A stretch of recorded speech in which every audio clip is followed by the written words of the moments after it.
अगर इस तरह के अपराधी छूट गए तो ये और लोगों के लिए भी उदाहरण बनेंगे। इस तरह के 10 पुलकित आर्य और पैदा होंगे। तो ये उसको जल्दी से जल्दी फांसी होनी चाहिए। इतना लंबा समय नहीं लगना चाहिए। हम यहाँ की जो हमारी विधायक महोदय हैं, जो भी खुद एक महिला है, और वहाँ की विधायक जो उस क्षेत्र की विधायक थी वो भी खुद एक महिला है। क्या उनके घर में बहू बेटियां नहीं हैं जो उन्होंने इस तरह से जल्दी जल्दी सबूतों को मिटाने का प्रयास किया? वकील के घर पर हम सब लोग बैठ जाएंगे।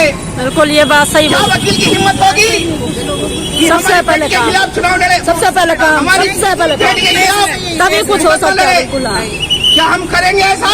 करेंगे। अंकिता, तू जहाँ भी है, लेकिन हम उन दरिंदों को अवश्य फांसी के फंदे पर चढ़ाएंगे। जय सिया राम। सभी यूट्यूब भाई बहनों को मेरा प्यार भरा प्रणाम। मैं हूँ अजिता रावत, उत्तराखंड देवभूमि से। उम्मीद करती हूँ आप सब स्वस्थ होंगे, तो मैं भी स्वस्थ हूँ। और आज का ब्लॉग शुरू कर रही हूँ मैं शाम के 5:30 बजे से, और मैं जा रही हूँ कोटद्वार के झंडा चौक में। न्याय दो, न्याय दो, न्याय दो, न्याय दो, न्याय दो, न्याय दो, फांसी दो, फांसी दो, फांसी दो, फांसी दो, फांसी दो, फांसी दो, फांसी दो, फांसी दो, फांसी दो। तेरे कातिल जिंदा है, तेरे कातिल जिंदा है, तेरे कातिल जिंदा है। न्याय दो, न्याय दो, न्याय दो। टक्कर में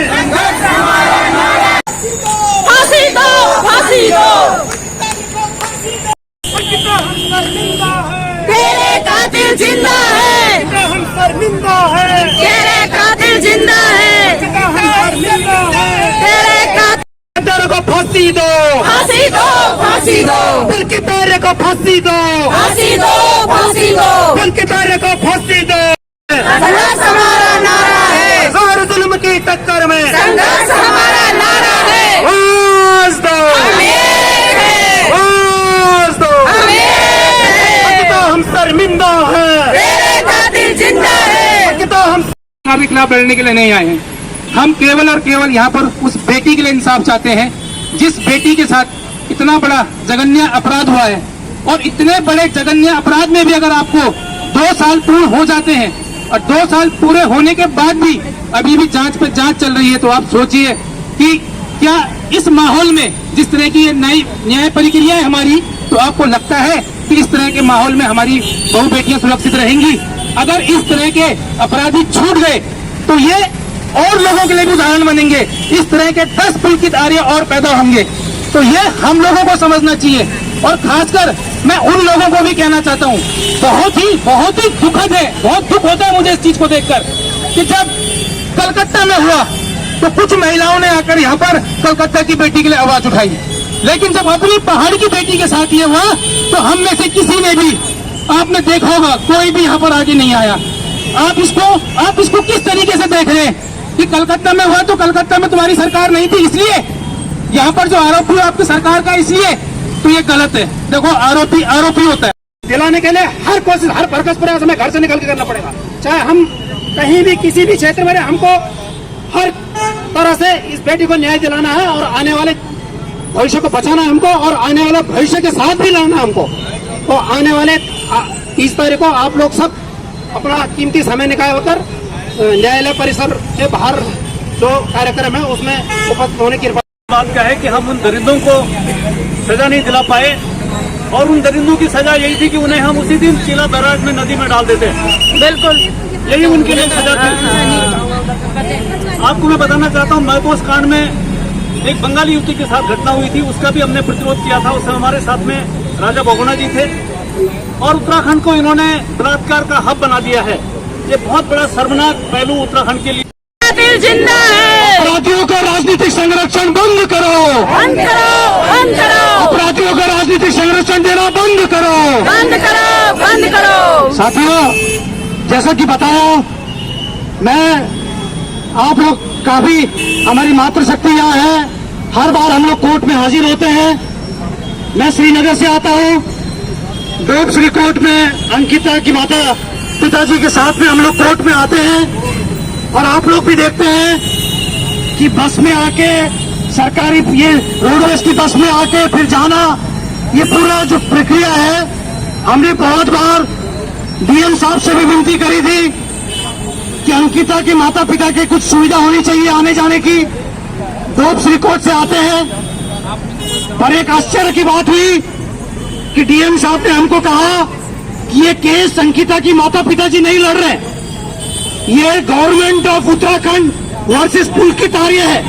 मतलब ये तीनों आरोपी के सामने सरकार लड़ रही है।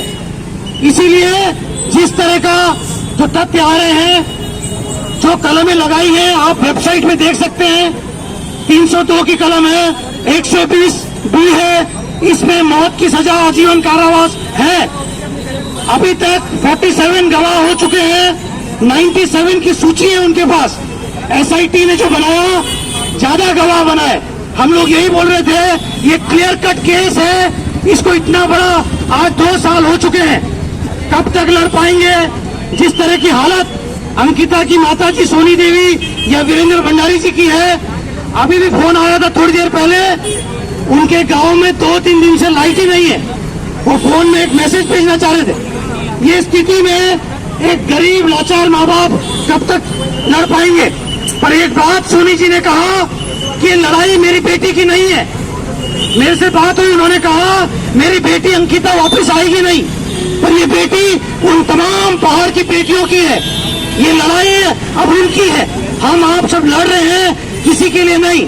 जो लखेड़ा जी ने कहा कि हम अपनी स्वाभिमान के लिए, अस्मिता की लड़ाई है। अस्मिता इसलिए दोस्तों, अंकिता की बॉडी 18 तारीख को मर्डर के बाद 24 तारीख को उसकी डेड बॉडी मिली। एक दिन में मॉर्चरी के बाहर पूरा श्रीनगर था, पर श्रीनगर में भी कुछ ऐसे लोग थे जो चाह रहे थे कि उसकी आज अंकिता भंडारी इस जघन्य अपराध को पूरे 2 साल हो चुके हैं, और जबकि मामला साफ साफ है, एक बलात्कारी खुलेआम जेल में है, लेकिन वो वीआईपी ट्रीटमेंट उसको दिया जा रहा है। तो हम सभी सरकार से निवेदन करते हैं कि ये साफ मामला है, उसको जल्दी से जल्दी फांसी होनी चाहिए, इतना लंबा समय नहीं लगना चाहिए। हम यहाँ की जो हमारी विधायक महोदय हैं, जो भी खुद एक महिला है, और वहाँ की विधायक जो उस क्षेत्र की विधायक थी, वो भी खुद एक महिला है। क्या उनके घर में बहू बेटियां नहीं हैं, जो उन्होंने इस तरह से जल्दी जल्दी सबूतों को मिटाने का प्रयास किया? तो हम सभी जितनी भी बहनें हैं, मातृशक्ति में बहुत ताकत होती है। आप दुर्गा का रूप है अगर, तो आप में काली का रूप भी होना चाहिए। तो मेरा सबसे निवेदन है कि आगे इस जो ये हमारा आंदोलन है, ये बहुत बड़ा रूप लेगा। आज मैं आप सबके सामने चैलेंज करती हूँ कि ये बहुत बड़ा रूप लेगा। जब तक अंकिता बेटी को न्याय नहीं मिलेगा, हम कोई भी चुप नहीं बैठेंगे। यहाँ हम जागरूक करेंगे। बहुत बड़ी दुख की बात है कि ऐसे लोग, मतलब हम सोचते हैं कि अपने बच्चों को पढ़ाए लिखाए, उनको सरकारी नौकरी दे। क्या ऐसे इसी काम के लिए हम सरकारी नौकरी चुनते हैं उनके लिए कि वो न्याय देने के बजाय अन्याय के साथ खड़े हो जाए? ऐसे व्यक्ति, क्या उनके लिए पैसे सब कुछ है? क्या उनके आत्मा मर चुकी है? ऐसे समाज में जाते हैं, समाज में काम करते हैं, लेकिन हमें भी अपना भी भय होता है, जबकि हम समाज में अच्छा काम करते हैं। अब कोई इसको समझे न समझे, लेकिन हमारी अंतरात्मा जानते हैं कि हम क्या काम करते हैं। तो हम अच्छा काम करते हैं, लेकिन फिर भी हम डरते हैं ऐसे लोगों से, जो ऐसे अपना बाहर का कुछ चेहरा और अंदर उनका दूसरा ही रूप है। तो ऐसे लोगों से हम सभी को सुरक्षित रहने की आवश्यकता है। तो इसकी जांच जो है सीबीआई में होनी चाहिए। और से एक बात पूछूंगा कि जिस तरह आपने समय दिया, आप वास्तव में चाहते हैं न्याय मिले? चाहते हैं न्याय मिले।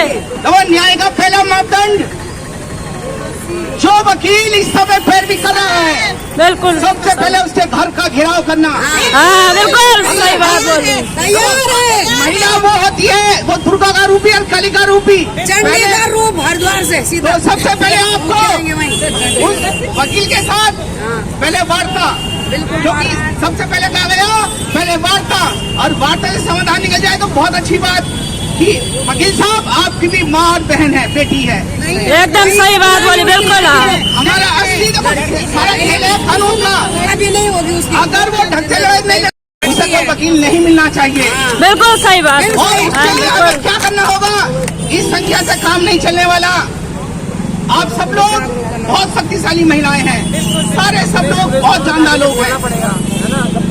4-4, 5-5 चाहे कीर्तन मंडली हो, संगठन के लोग हो, 30 तारीख से पहले कोशिश करें हम लोग कि हम 4-4, 5-5 कीर्तन मंडली से संपर्क करके एक कीर्तन मंडली के अंदर 10 से 15 लोग लाएं और एक बड़ा जनसमूह 200, 250, 300, 400, 500 तक उन सब वकील के घर पर हम सब लोग बैठ जाएंगे।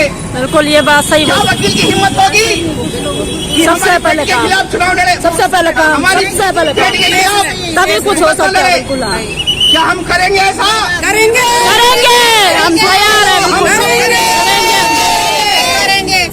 दूसरा, महिला प्लस पुरुष एक संयुक्त टीम बनाकर एसआईटी जो इसकी जांच कर रही है उनके साथ बैठा, क्योंकि जल्द से जल्दी हम चाहते हैं उसे फांसी लगे, लेकिन कब लगेगी? जब एसआईटी तेजी से काम करेगी। उसके लिए आपको एसआईटी के साथ बैठना पड़ेगा, बात करनी पड़ेगी और समझाना पड़ेगा कि अगर आपकी बेटी के साथ ऐसा होता तो क्या आप हिस्सा विलंब करते? उनके जमीन को जगाओ, जब उनकी आत्मा जागेगी तो वास्तव में, और समय दो कि हमें ज्यादा विलंब नहीं चाहिए, जल्दी से जल्दी एसआईटी वालों इसकी जांच करके तुरंत 2 साल। तीसरा, आंदोलन का मुख्य, जिस तरह आप देखते हो कलकत्ता के अंदर डॉक्टर ने अपनी नौकरी दांव पर लगा दी, ममता ने डराने का बहुत प्रयास किया, आपकी नौकरी हो ना हो। तो मैं पहुंच चुकी हूँ अपने घर पर। तो आज बहुत ही दुख के साथ मुझे यह कहना पड़ रहा कि आज ठीक 2 साल पूरे हो गए, लेकिन पहाड़ की बेटी अंकिता भंडारी को अभी तक न्याय नहीं मिला। तो मेरी सभी भाई बहनों से गुजारिश है कि आप लोग भी इस चीज के लिए आगे आए। आज अंकिता भंडारी के साथ हुआ, कल किसी और के साथ होगा, परसों किसी और की बेटी के साथ होगा। तो ऐसे दरिंदे इस दुनिया में पैदा होते रहेंगे, और जब तक पुलकित आर्य को फांसी न हो जाए तब तक हमें बिल्कुल मजबूती के साथ मातृ शक्ति को एक आवाज के साथ और एकता के साथ रोड पे उतरना होगा। जब तक उसको न्याय न मिले, हम सबको उसको अंकिता भंडारी बेटी को न्याय दिलाना होगा। तो आज की वीडियो में अपनी यहीं पे समाप्त करती हूँ और बने रहेगा मेरी अगली वीडियो के साथ। तब तक आप स्वस्थ रहें, मस्त रहें और अपना ध्यान रखिए, अपना ख्याल रखिए। बाय।